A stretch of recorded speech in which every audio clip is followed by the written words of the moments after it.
Right.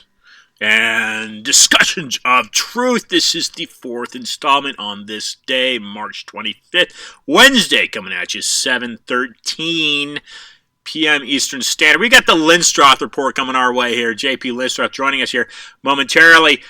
We just finished with Micaiah Freeman. Wow.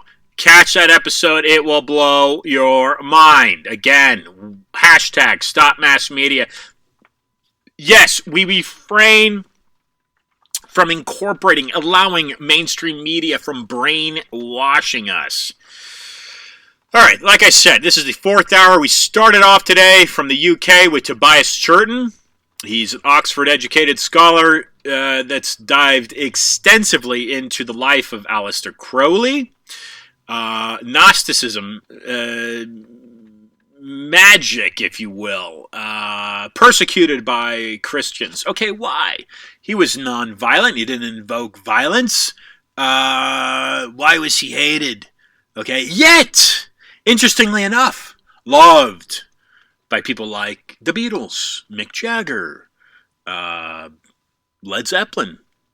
So what was it about what he studied and researched that provoked, in a way, such great music? Because, I mean, the Beatles, dude, they're awesome, right? I mean, I think so. Led Zeppelin, all that, Mick Jagger, these are great musicians. These are great contributions to the music industry and society overall as a whole. John Lennon.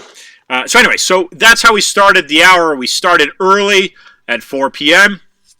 to incorporate that quadruple header, and of course to bring him in at a reasonable time from the UK. Then Ralph Epperson joined us and check out his book, The New World Order. Look, he's an American historian that's been researching what really is the deep state for about 50 years. 50 years. I mean, that's older than I am. How old are you? 50 years. That's quite a contribution. So, unfortunately, in that era, we did have a number of technical issues. Again, we are out of studio. We have been broadcasting out of studio now for a number of months, so these things do occur. Fingers crossed here for this hour for the Linstroth report. Let me mention, however, briefly, coming your way, because the slate is extensive, folks. Here on Discuss Your Truth, even W. Gifford Jones, Harvard-educated Canadian doctor, he's 96 years old. And he said, look, vitamin C taken intravenously will kill any virus. That's a 96-year-old doctor, human being, Harvard-educated, who said that on this program 2 weeks ago. And he said, yes, it will kill the coronavirus. So, up your VC intake, folks. Last week we were joined by Anastasia Nesvetalova and Ronan Palin. They both teach at City University of London. And they talk about their book, The Hidden Nature of Finance, Sabotage. On slate here, coming up next week, and this will be tremendous here, Zach Voorhees will be joining us. I'm not sure if Miriam will be with him or not. That's Miriam Henham, who's been on the program now, I believe, 4 times. The two of them do work very closely together. He's a former Google software engineer, whistleblower, and patent holder, turned over a 950-page cache to the Department of Justice Antitrust Division in August 2019. Quickly. The reason why I collected these documents was because I saw something dark and nefarious going on with the company Google. By the way, just a little information about me historically. I actually lived in Mountain View, and that's, I've mentioned this on the program before. I was actually in Palo Alto, and I think it was 2000 when Charles Schwab, as a matter of fact, Stanford grad, came walking out of the restaurant, and he came out with probably 4 other men, and he says, I'm going to start investing in the new search engine. It's called Google. Literally, that's the first time I ever heard that name. And I thought to myself, a new search engine? What's wrong with Alta Vista? What's wrong with Ask Jeeves? What's wrong with Netscape? What's wrong with Yahoo? And lo and behold, Google has, again, now it's pushing on the doors of antitrust conversations. Okay, so anyway, to continue the quote, I felt that our entire election system was going to be compromised forever by this company that told the American public that it was that it was not going to do any evil. They were intending to sculpt the information landscape so that they could create their own version of what was objectively true. All right, that's coming up next week, and we're going to follow that in 2 weeks with Dr. Bandy Lee, who will be rejoining us. Fortunately, very glad to have her rejoin the program. We should be discussing the dangerous case of Donald Trump. That is 37 psychiatrists and mental health experts assessing a president and his mental state. And we'll be following that up. In fact, April 8th at the 6 o'clock hour, doubleheader scheduled. W. Craig Bill Reed. He's spent the last 10 years researching Vladimir Putin, including his early life and KGB exploits. So we'll be talking about Spies of the Deep. Mid-April, Discussions of Truth will be hosting Gerald Leo Posner. He has 3 New York Times best-selling books to his name. He's a former Wall Street lawyer based in Miami. So that's the quick slate coming up here in April. Not to mention a couple others.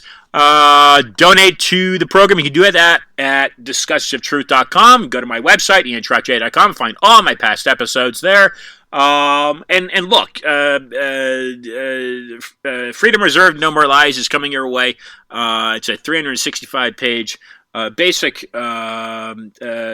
writing of the first year or so of what I learned from this program. Okay, No More Lies sums it up. Read it.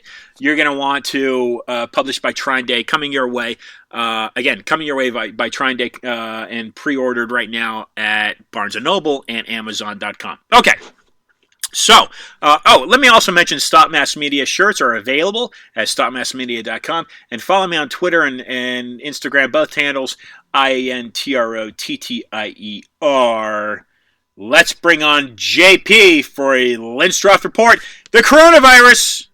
Okay, if you want an alternative view on what's happening really economically with the coronavirus, yes, I said economically, definitely listen to this episode and definitely check out the last hour with Micaiah Freeman. Here we go, JP Linstroth.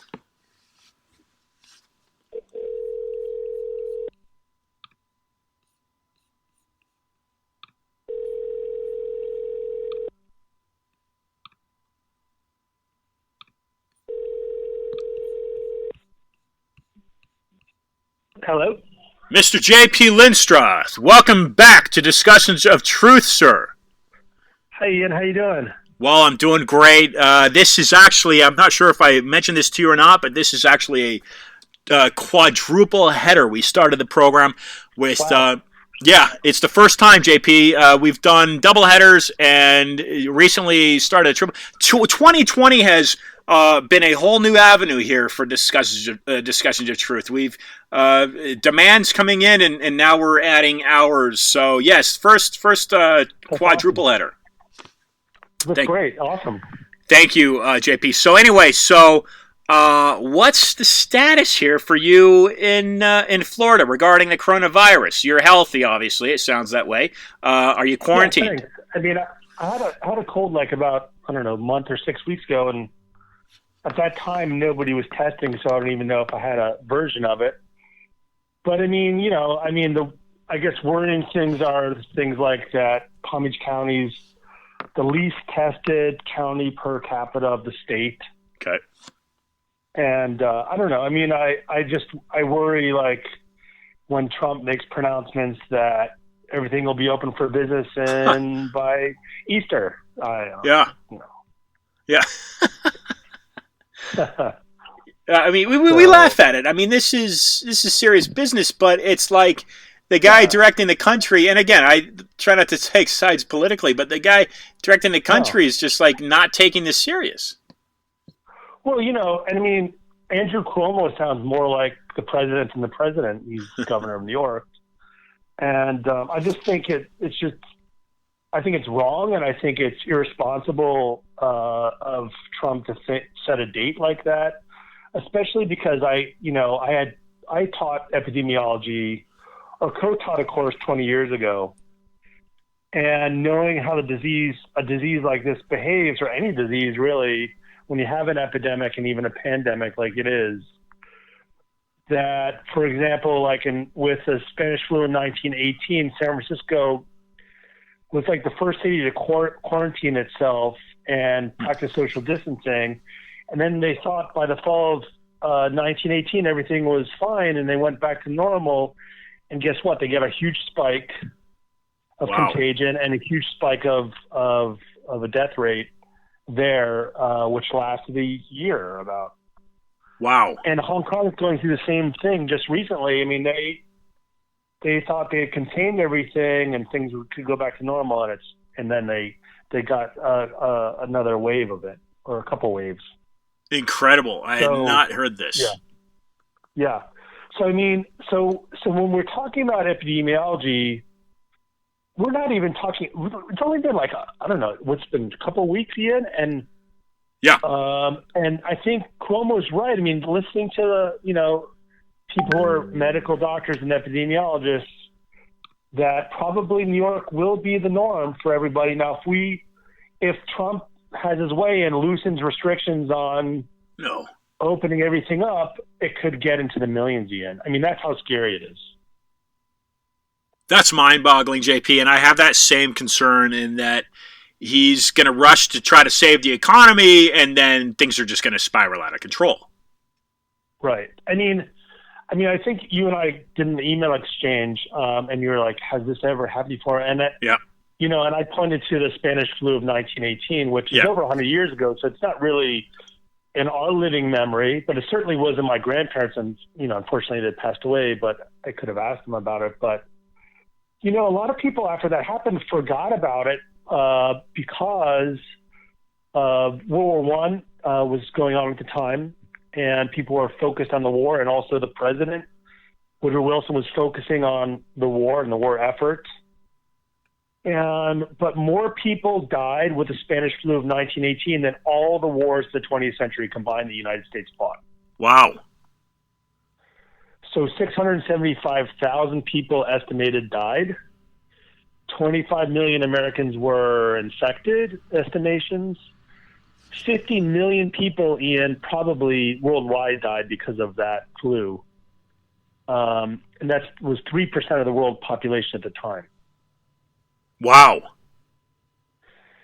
So we're talking about this disease, and the reason why people tend to forget about it after it happened was they didn't like the way they behaved. Like, they shuttered people up, they ignored their neighbors. I mean, a disease like that, you become afraid, and we haven't reached that point yet here, but I'm afraid, really, Ian, if Trump opens everything up for business by Easter, and then we think we're going back to normal, and then the disease spikes. Yeah. Because we're not practicing social distancing. All you have to do is simple math and realize you can get into the millions pretty quickly. It's almost, JP, it's almost a catch-22, right? I mean, last time you joined the program, it's a couple of weeks ago, and the coronavirus is of concern for most people. So that episode seems to have done very well post-broadcast in podcast platform.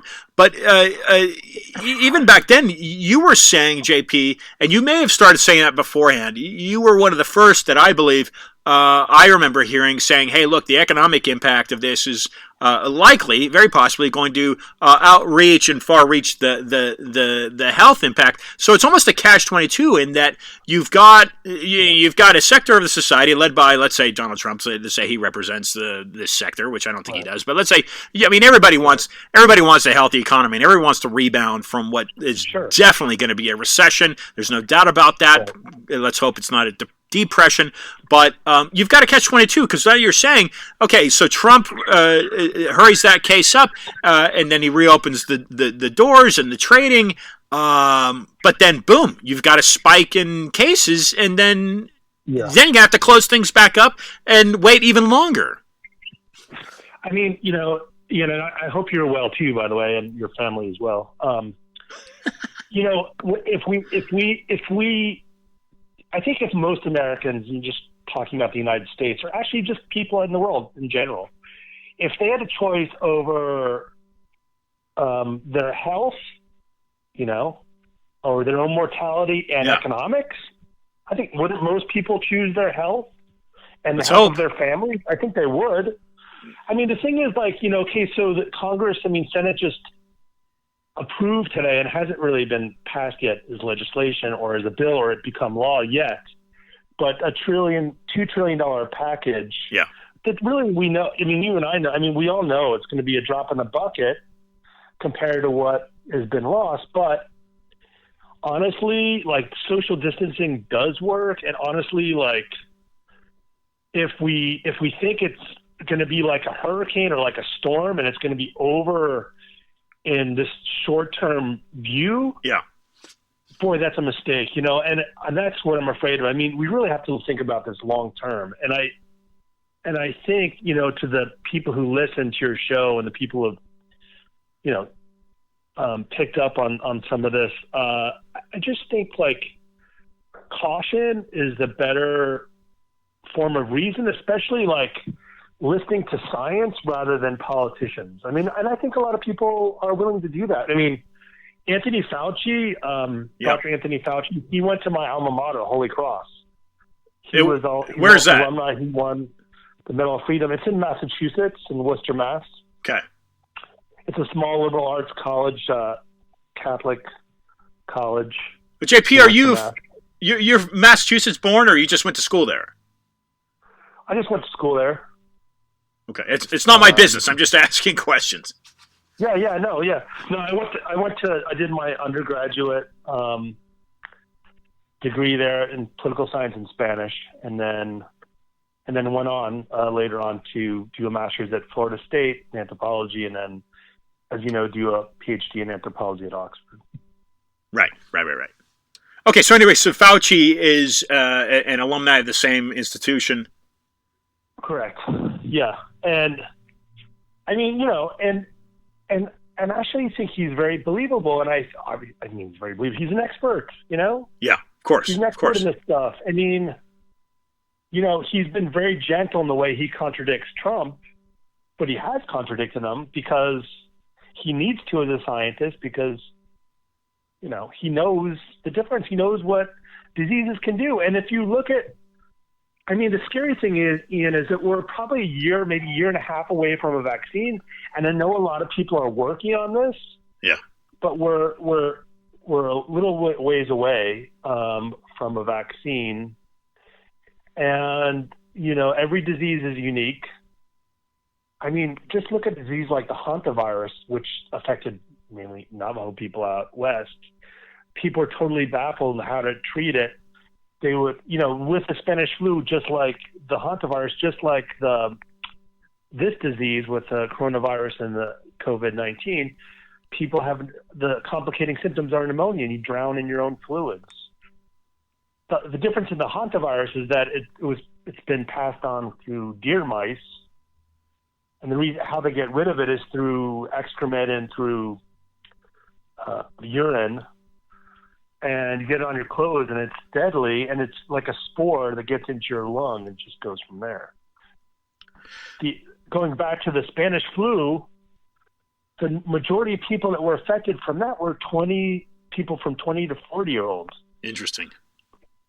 Which was interesting, too, and what scientists now think the reason why that is that the older generation were more immune to that type of flu because they had been through some kind of other virus beforehand. So we never know how diseases are going to, you know, not behave, but like how it's going to work out. We still don't know how it's going to peak in the U.S. But I think if we're not taking precautions, Ian, then I think, and I'm sure you agree, that we're going to be in trouble, you know? Yeah, and the other issue is a blessing in disguise, if you will, at the cost of those certainly who have passed away from it and will pass away from it. But is it a blessing in disguise? Because look, the United States in its medical institutions are ill prepared for this. It seems to be that way anyway. Totally. Yeah. Well, one of the things was that President Trump cut out a lot of the medical funding a couple of years ago with that Obama and his predecessors put in place. Well, that's one thing. The other thing is we don't have a national healthcare system. Right. Yeah. So that's another thing is that why don't we consider that? I mean, we're the only developed country in the world that doesn't have a national healthcare system yet. It's disgusting. Why? It's crazy. It's crazy. It's crazy. You don't hear private healthcare pitching in on this, by the way, either. And this is a point that Yanis Varoufakis brought up, who's a famous Greek economist. And one of the things that I don't, this is an article that may come out this week or not, I'm not sure. But anyway, I quote Yanis Varoufakis because of the economic implications. You were just bringing up the economic implications. And one of the things that he says is that really the 2008 economic crisis, hasn't really ended. And so what the coronavirus, COVID-19, shows or demonstrates that we're in a continuation of the 2008 economic crisis. And we were just sitting on kind of a bubble, and this has kind of pricked that bubble kind of false hopes. And he said also that not only are we not out of it, but it's the coronavirus will probably make things worse, that we haven't yet recovered from, 2008. And okay, and so one of the do you mind if I talk about this a little bit? Not at all. Okay. So one of the things he brought up, Ian, was that the Federal Reserve back in 2009, did a magnificent job of using dollar swap lines, they're called, to infuse dollars into central banks, like to the European Central Bank and the one in Japan. And, but, we have Donald Trump in the White House, and the question is whether or not Donald Trump will allow the Fed, the Federal Reserve, to use dollar swap lines again to infuse dollars into the system to make more of a global recovery. Mm-hmm. And I'm just gonna quote from Varoufakis because it's not my words, but I just want to quote what he says. He said, this is referring to Donald Trump, if he's not interested in doing that, the repercussions will be very simple. We are going to have an even deeper crisis, a deeper recession with tangible effects on the lives of people from Hong Kong and Shanghai all the way to Finland, Portugal, Iceland, and everywhere.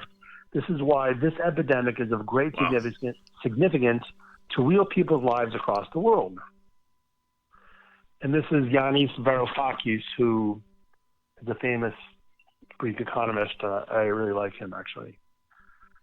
But, so we have this $2 trillion package. People like Pelosi and others and McConnell, I think, know that they're going to have to pass other economic packages for our economy to survive, right? I think it's pretty obvious. How long can businesses go closed? Sure. But having arbitrary date like, oh, let's just open everything up on Easter because it seems like a really good date and people can go back to church. Yeah, that's great. Okay, we all, that'd be great to go back to church, but at the expense of what? Of your grandparents, of whom? Yeah. I just worrisome, basically. Well, JP, what are your thoughts on what this could possibly do? Let's look at an extreme scenario here. Let's say that nobody knows what the future of this coronavirus is going to do. What we know is that the major economic engines in New York and California are totally shut down. I thought I read something like 40% of the American workforce right now is not working. That's a few days old. That number may be totally different now. Things change drastically day to day. But if we look at the economy, basically, the global economy is been ground to a halt because so much of it is supported by what goes on in California on a day-to-day basis, what goes on in New York on a day-to-day basis. You take that. Let's look at an extreme and say, hey, the U.S. dollar's going to plummet. It's going to get destroyed. What could that possibly do to cryptocurrencies? Well, I don't know about cryptocurrency, and I'm not up on that. But what I do know is that let's create a doom and gloom scenario. Let's like apocalypse now kind of thing, right? So let's say that Donald Trump gets his way, and we go back to things as normal on Easter. Yeah. And then the disease starts spiking again, and we get into a death spiral, and then millions of people are infected. So then you're in a worse situation where, and by the way, thank goodness for our people who work in the healthcare industries and people who work on, sure, of course, in the front lines, and the firemen and the policemen, all the people that go out of their way to help out. Right? So I want to put that out there. But anyway, go to the worst situation. What's going to happen to the economy if we pretend we're going back to normal and it gets worse? So that's one doom and gloom. So, you think you're going to go back to normal, and then everything is worse, and then people are even more scared. But, I mean, one of the things that Varoufakis is saying is that, there are measures in place, that the federal government can do, like exchange, do these dollar swaps with central banks that would help. But would Donald Trump's ego allow for that? Number one. The other thing, looking at this too, Ian, is that 78% of Americans, okay, about 80% of Americans live paycheck to paycheck, and that's from Forbes magazine, Ian. Yeah. And that's a 2017 study. Yeah. Yeah. Go ahead. Yeah. So I mean, a lot of people that are going to get the $1,200 plus the $500 for each kid, I mean, will be able to use that money. It'll be good, but it's only a stopgap. It's like a Band-Aid, right? I mean, oh yeah. Look at all the people with gig jobs. The gig jobs are Ubering. Yeah. And things like that. I mean, the people who are forced to work no matter what, what happens to them? And so our system is not, okay, so all the states are not overwhelmed yet, but New York is certainly overwhelmed, right? New York does not have enough respirators at the moment. It doesn't have enough hospital beds. And I hear Cuomo almost every day, pleading, what is the federal government doing? Why aren't we doing this? Take care of us first because we're the epicenter, And then once our peaks have dropped, and we'll send our medical staff to other states, Makes sense. But, Florida, I mean, after everything closed in New York, people started coming to Florida. So we're at 1,700 right now in Florida, people who are infected. Okay. That can peak, I think, any day. I don't think even we're at a realistic number because most people haven't been tested, and there aren't enough tests. I mean, I was in text contact with one of my friends in Ohio, and he's a physical therapist, and one of his patients had it. But they won't test him because he doesn't have symptoms. Because there's not enough tests, Right. So I think the number's low, and I think China is also underreported too, Ian. I'd agree. So Italy's passed China in deaths, and so has Spain. But I think China's underreported, and I think Hong Kong is really telling too because Hong Kong thought they were over it, they contained it, and then they began having peaks again because they went back to normal. That's like canary in the coal mine. I think also New York is a canary in the coal mine. I mean, I don't know what you think, but I mean, that's crazy. It's a crazy time, Ian. It really is. I mean, yeah, no. The reason I bring up the dollar being plummeted, the other thing is Amazon facility workers are now being diagnosed with positive with coronavirus.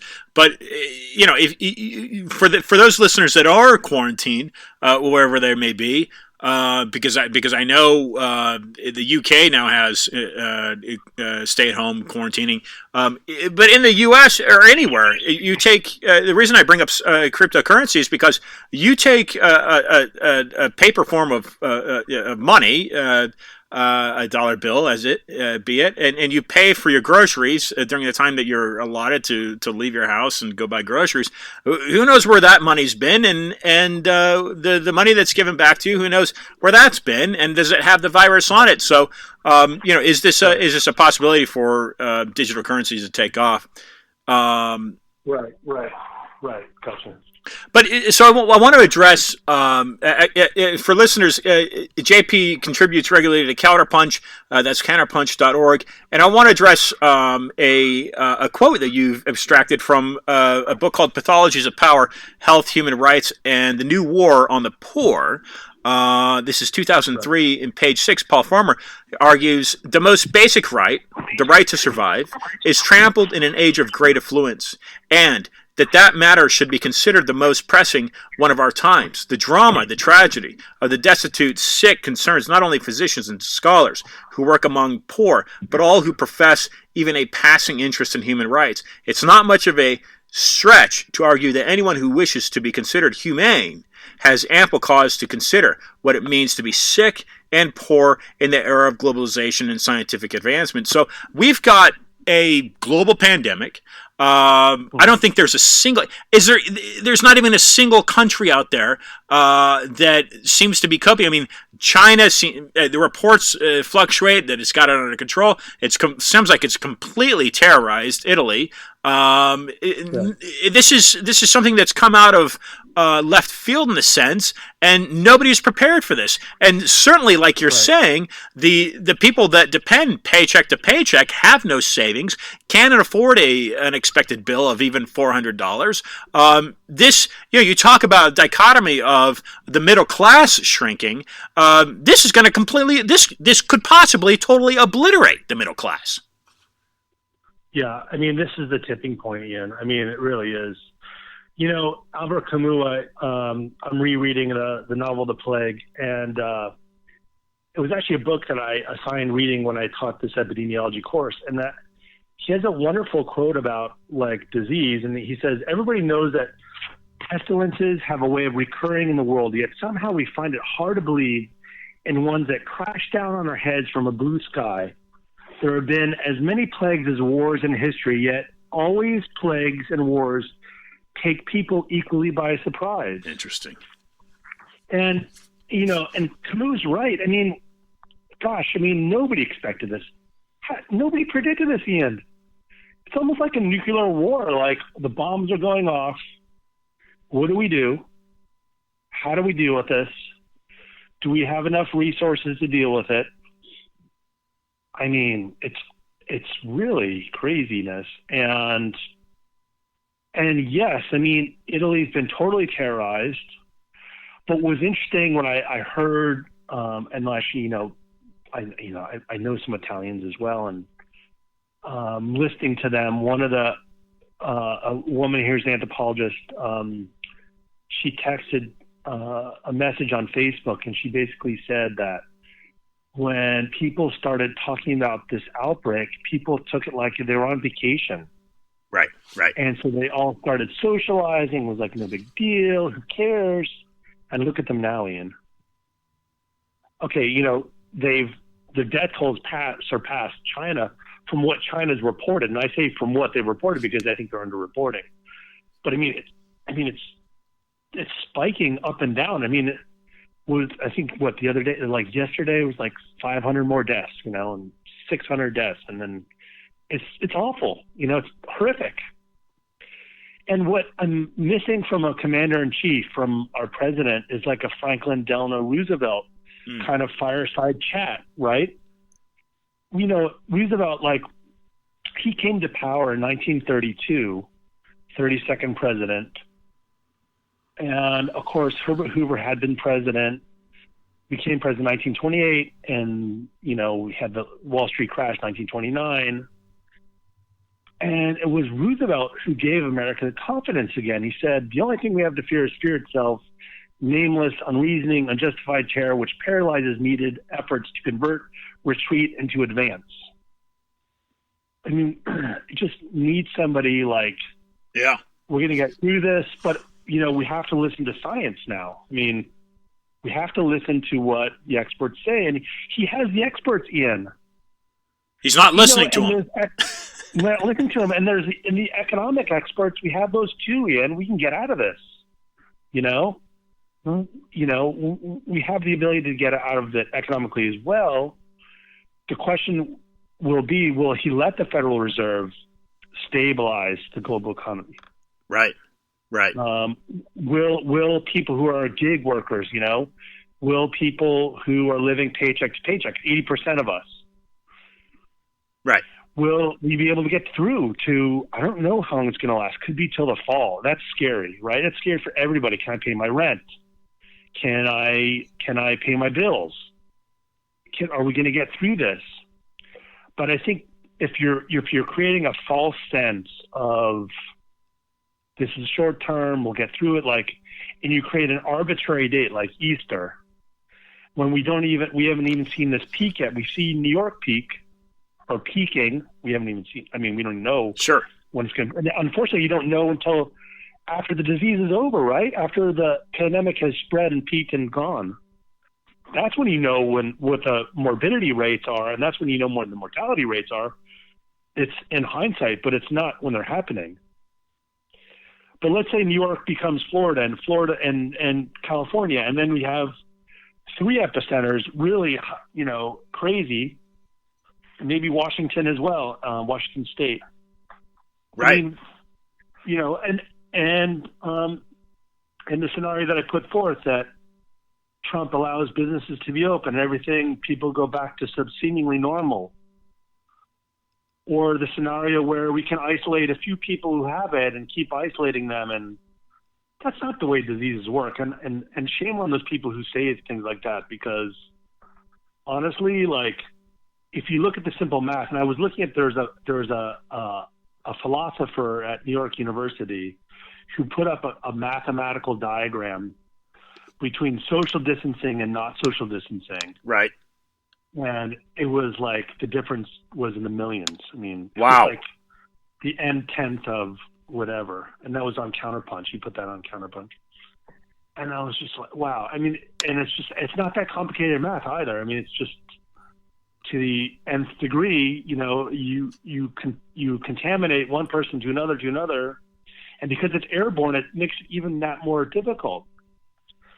But if we look at the history of disease, Ian, if we take the fact that probably came from animals, right? Right. I mean, okay, so likely sources, pangolins and bats. Well, how did that happen? Well, in the Wuhan market, they're stacking animals one on top of each other, and they're totally stressed out. Yeah. And of course they're going to get sick, right? Right. But if you look at the history of domestication, which is in the past 10,000 years, that's where most of our diseases come from. Animals that we've domesticated, whether they're the pigs or the goats or the sheep or whatever, right? And that's when the Europeans, the book Guns, Germs, and Steel by Jared Diamond talks about, when the Europeans invaded the Americas, or the Conquista, right? Right. They had no immunity to those diseases that the Europeans had been living with for centuries and thousands of years, because they hadn't domesticated the same animals, right? Interesting. They had no immunity for that, Ian. Interesting. And that's why even I want to bring that up too, because there's some uncontacted peoples in the Amazon who are very susceptible to this type of airborne disease. Uh-huh. And there's missionaries now talking about going to contact them. And it's had all these anthropologists up in arms like, wait a minute. They can't do that. It would cause another genocide, right? Yeah. And anyway, so that's another point. Well, there's some great points there, JP. Some great points. I mean, what I want to stress for listeners is I see, I see these different. It's wild what people are doing in their spare time. But I think there's an opportunity for listeners who are quarantined. I think there's an opportunity for them to do some work, to do some reading, to do some research, to look into some of these issues that you're raising. The school's closed. Well, make the most. You've got the internet, so make the most of your time rather than just blowing it off and not doing anything productive. No, right. I mean, I'm working on the book.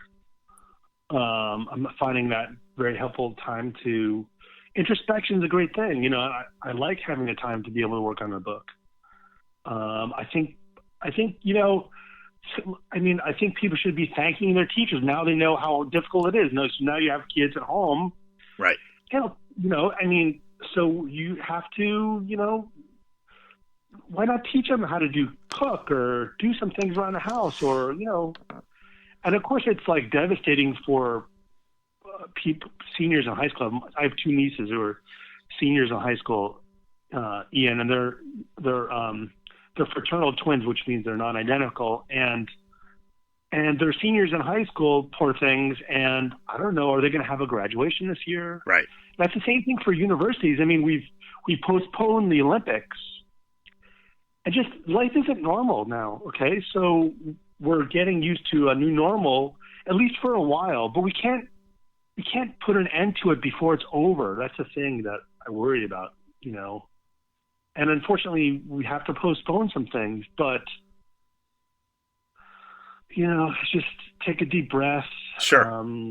And introspection, some reading is not so bad. And like you were just saying, like do some things you might normally not have time to do. I don't know. Yeah, we hope that this doesn't spiral out of control, but I think either way, we're looking at some major adjustments to the way we live life, and certainly some major re-engineering of how globally that this happens, and then B, the response to it. So how do we as a race and the different organizations that control the various outlets of medical care throughout the globe respond to this type of thing? Because this is let's hope best case scenario we get a hold of this thing and people stop getting infected and people stop dying. Let's hope it doesn't spiral out of control. But either way, there's lessons to be learned from this as we live and face the next epidemic. I mean, it wasn't that long ago, JP, right? That Zika hit hit South Florida, and then H1N1, the swine flu. SARS emerged. Right. Yeah. That's right. So, and I think you're right. I mean, be thankful, be grateful for what you have. I mean, gosh. I mean, maybe socialism's not such a bad thing. We're talking about social democracy here. We're not talking about socialism, and then people are afraid of it. But like this package that's being put through Congress is necessary.